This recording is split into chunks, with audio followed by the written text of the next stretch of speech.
성부와 성자와 성령의 이름으로 말씀드립니다. 한 주간 동안 안녕하셨는지요? 지난 11월 19일 토요일 성공에 대해서 제59차 서울교구의회가 열렸습니다. 어느 의회 때보다도 잡음 없이 신속하게 끝난 의회였습니다. 3년 전까지만 해도 고성과 날선 비판이 오가며 늦은 시간까지 사람을 잡아두던 의회의 모습이 그동안 많이 순화된 것처럼 보였습니다. 어떻게 보면 지난 2, 3년 동안 그래도 산적한 문제들이 많이 정리된 것 같았습니다. 문제투성인 서울교회 주교로 선출되셔서 임기 내내 고심하셨던 현 주교님의 마지막 의회가 순탄하게 끝나서 다행이나 한편 이 모든 것도 지나간 역사가 될 것이라고 생각하니 조금은 씁쓸한 마음도 들었습니다. 하나님은 또 새로운 사람들을 성공회로 모아들여 지상에서의 교회의 역사를 이어가십니다.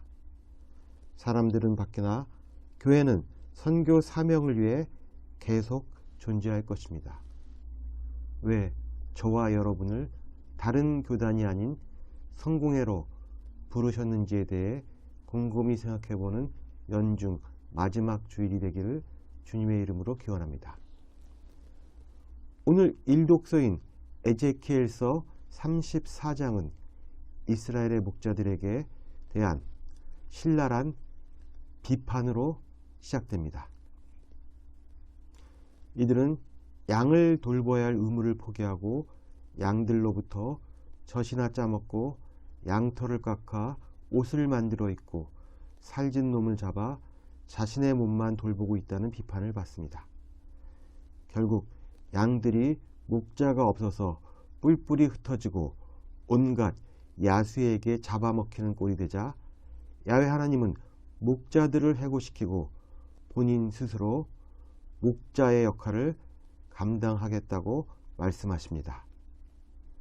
목자는 고대 동방과 그리스의 문학 전승에 있어서 왕을 상징하는 개념이었습니다. 그런데 우리가 오늘 일독서에서 보듯이 하나님은 당신이 다른 목자들과는 다르다고 말씀하십니다. 하나님은 당신을 양떼를 강압적으로 다스리는 대신 양떼를 섬기는 자로 소개하고 있습니다. 하나님은 기르는 양떼를 찾으러 가시고 약하고 다친 양들을 보여주시며 모든 양들을 지켜주십니다. 즉 하나님의 왕권은 자비의 왕권이지 지배나 착취의 왕권이 아니라는 것입니다. 이것이 우리가 왕으로서의 그리스도를 받아들일 때 유념해야 하는 특성입니다.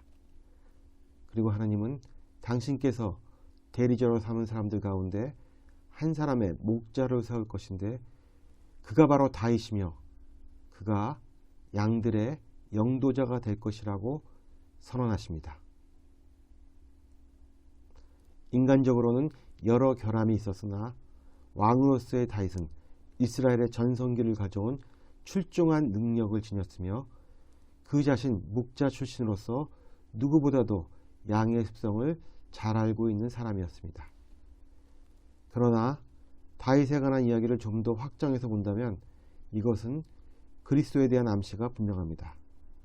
왜냐하면 오늘 일독서에서 말하는 목자는 다윗보다는 그리스도에 더 가까운 모습을 지녔기 때문입니다. 그리스도는 길 잃은 양을 찾아 나서는 착한 목자였기 때문입니다. 한편 그리스도의 왕권이 자비를 통해 행사되는 왕권이라고 해서 왕의 고유한 권한인 심판의 왕권마저 포기되는 것은 아닙니다. 오늘 일독서에서는 주 야훼가 말한다. 너희는 나의 양떼이다. 나는 이제 양과 양 사이 숫양과 숫염소 사이의 시비를 가려주리라고 말합니다. 이처럼 오늘 일독서인 에제키엘서는 오늘 마테오복음서에서 말하는 최후의 심판 장면을 준비하고 있는 것입니다. 오늘 복음의 소제목은 최후의 심판입니다. 오늘 복음은 예수께서 잡혀가시기 전 제자들을 향해 마지막으로 하신 말씀으로서 그 내용은 종말에 있을 최후의 심판이 주를 이루고 있습니다.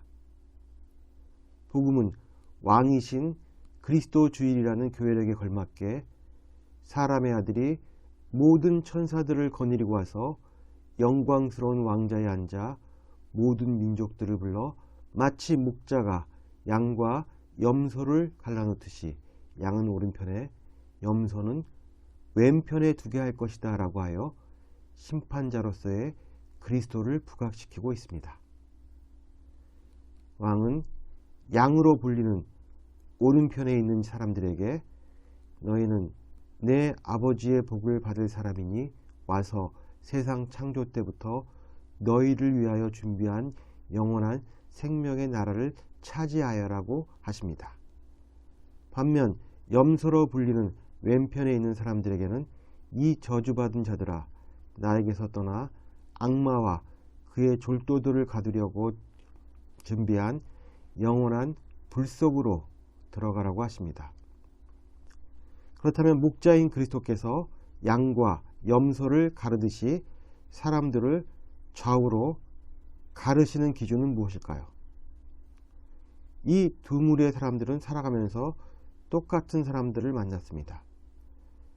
그들이 만난 사람들은 굶주리고 목마르며 나그네 된 사람들이었으며 헐벗고 병들고 감옥에 갇힌 보잘것없는 사람들이었습니다.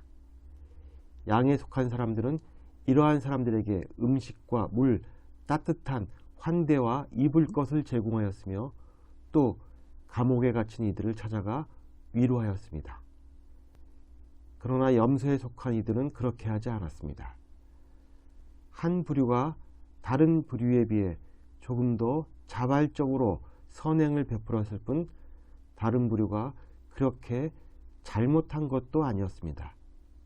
그런데 문제는 예수님이 이처럼 가장 보잘것없는 사람들을 당신과 동일시하는 데서 이들이 두 무리로 확연히 나뉘어졌다는 것입니다.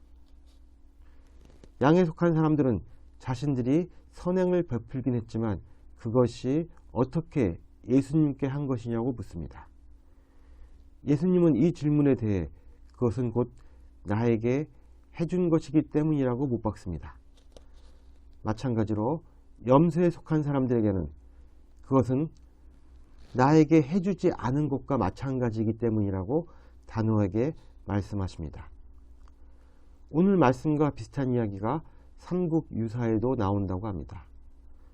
신라 32대 왕인 효소왕이 망덕사 낙성식에 참여하여 제를 올렸다고 합니다. 그때 한 비구니가 누추한 모습으로 제에 참여하기를 희망했습니다. 왕은 내키지 않았지만 말석을 마련해주고 그 비구니에게는 국왕이 직접 불공을 드리는 제에 참여했다고 다른 사람들에게 말하지 말라고 당부했습니다. 그러자 비구니는 웃으며 국왕께서도 또한 진짜 석가모니를 공양했다고 사람들에게 말하지 말라고 받아쳤다고 합니다. 그리고 그 비구니는 호련히 하늘로 사라졌다고 합니다. 예수께서 오늘 복음을 통해 전하시고자 했던 메시지는 분명합니다. 세상 종말에 있을 왕이신 그리스도의 심판에서 각 사람의 행위를 판단할 수 있는 유일한 기준은 인종이나 종교, 지성이나 명망 혹은 부나 권력이 아니라 고통받는 이웃에 대한 태도의 차이에 있다는 것입니다. 예수님은 이승에서 일관되게 보잘것없는 천민들과 어울리셨습니다. 그리고 그 일관성은 왕으로 오신 후에도 지켜졌습니다. 어떻게 하면 우리에게도 이 일관성이 가능할까요? 그것은 우리의 일상을 늘 성령 하나님과 함께 할 때만 가능하다는 것입니다. 우리의 마음이 그처럼 보잘것없는 이들에게 열려 있을 수 있도록 성령과 더불어 신앙적 훈련을 해야 한다는 것입니다. 평소에 이렇게 우리를 단련하지 않으면 설령 우리가 선행을 베풀었다 손치더라도 그것은 우리 몸에 맞지 않는 옷처럼 매우 어색하게 보일 것입니다. 그러나 우리가 이런 훈련이 잘 되어 있다면 오늘 복음에 등장하는 양의 무리에 속한 사람들처럼 자신의 선행조차 의식하지 못하게 되는 것입니다. 의식적이고 위선적인 선행이 아니라 마치 물이 넘쳐 흐르듯이 은총에 의한 자비가 흘러나올 때 우리는 그것을 비로소 그리스도인다운 선행이라고 할 수 있는 것입니다. 그리고 사람들은 그 열매를 보고 우리를 하나님을 믿는 사람이라고 부르는 것입니다. 이렇게 보면 최후의 심판은 마지막에 한꺼번에 몰아서 일어나는 사건이 아니라 매일매일 우리의 삶 속에서 일어나는 사건인 것입니다. 우리에게 닥치는 삶의 매 순간에 우리가 어떤 선택을 했는가가 심판의 기준이 됩니다. 그래서 우리는 종국의 나쁜 성적표를 받지 않기 위해서 매번 회심을 통해 올바른 길을 가려는 노력이 필요합니다. 삶의 매 순간마다 하나님 앞에 서고자 하는 것, 이것이 종말론의 골자인 것입니다. 이렇게 진솔하게 살고자 했던 사람들에게 지구의 멸망이나 개인의 죽음 등의 물리적 차원의 종말은 더 이상 큰 의미를 갖지 못하게 될 것입니다. 남을 의식하지 않고도 선행을 베풀 수 있는 태도가 우리 몸에 배어 있을 때 비로소 구원에 이를 수 있음을 깨닫는 저와 여러분이 되기를 주님의 이름으로 기원합니다. 성부와 성자와 성령의 이름으로 말씀드렸습니다. 아멘.